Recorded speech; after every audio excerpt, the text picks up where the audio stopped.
Here joining us now is Bill Cohen, the former Secretary of Defense during the Clinton administration.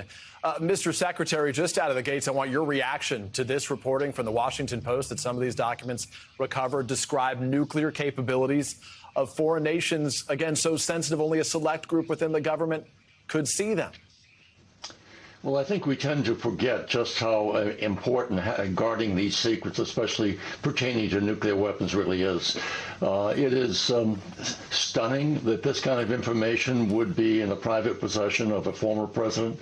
I can't recall any other example in my experience in politics, to be sure, where we've ever had a president take that kind of information into his personal possession and not have it strictly guarded by official agencies. It's just unprecedented, and I think it is.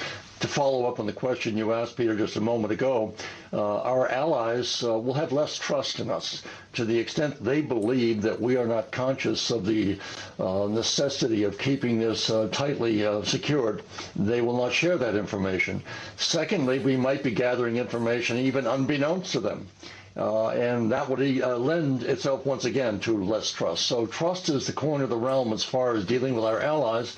And as far as our allies are concerned, we pay billions of dollars in order to gather as much information as we can about the capabilities of our adversaries.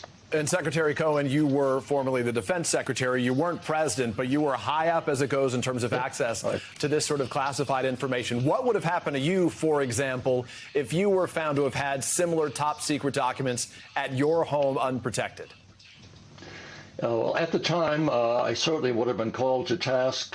I don't recall ever having a classified document in my apartment in Washington. Every time I had access to information, there was someone there with a satchel to make sure that once I read it, they took it back and took it to the Pentagon.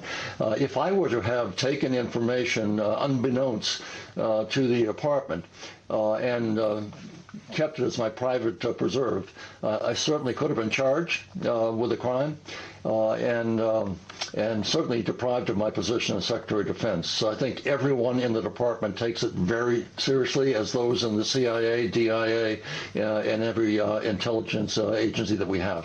So, Mr. Secretary, pull back the curtain for us, if you would, for a second. What types of conversations, discussions are happening right now at those highest levels of our national security agencies, that community right now, based on this new information about what was seized from Mar-a-Lago, considering what the reporting is? I mean, what do they do now to sort of protect the potential fallout of this information having been in the hands of a former president unprotected? They have to do a damage assessment. They have to try to understand where this information was, where the documents were, who had access to them, were cleaning personnel or other type of service employees at Mar-a-Lago. Did they have access? Did they help move them? Mr. Cohen, or Secretary Cohen, sorry to interrupt, but I mean, the truth is we've had reporting in the past about other foreign agencies, other foreign spies trying to get access to Mar-a-Lago. Sure. We're not speaking in a vacuum here, right? They recognize that access to the former president would potentially provide them to information that they could use to try to, I don't know, to try to do something that would further compromise the United States in the future. Absolutely. We have to be worried about foreign adversaries trying to get access to it, but they could get access not through their nationals, but through our own, or people who have they've been compromised working at Mar-a-Lago. So we don't know. That's what the damage assessment is going to be now in terms of how much, who had access, how many were read, what did the president say to other people? There are some apparently folders that are empty but marked in a classified form, from either top secret or confidential. I don't know, and we don't know, and will not know until the intelligence community makes an assessment of who saw it. Did the president say anything to anybody else? How do we know that? So tracking it down and doing an assessment of where it went, or possibly, and then advising our own folks of the damage, and then contacting our allies if we've compromised their integrity or their intelligence as well.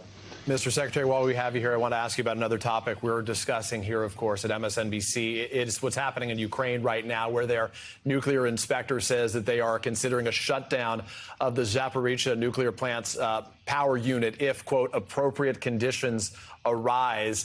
This clearly could have a major impact on Ukraine and surrounding countries. Your view on the situation there, as this power plant, frankly, has kind of become at the center of this awful war now in its 7th month.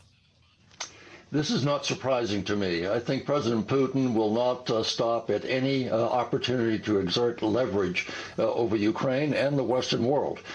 During the Kosovo campaign, we found that the Serbs would place their tanks up against private homes, so that we had difficulty in targeting their tanks because we'd kill innocent civilians. This is the same thing on a much more massive scale. To the notion they'd put their personnel or their equipment up against that nuclear plant, daring the Ukrainians to attack it and therefore spread disaster over the region. It's not something that's not in the playbook of President Putin. Former Defense Secretary William Cohen, we appreciate your expertise and your time. Thanks for being with us. Thank you, Peter.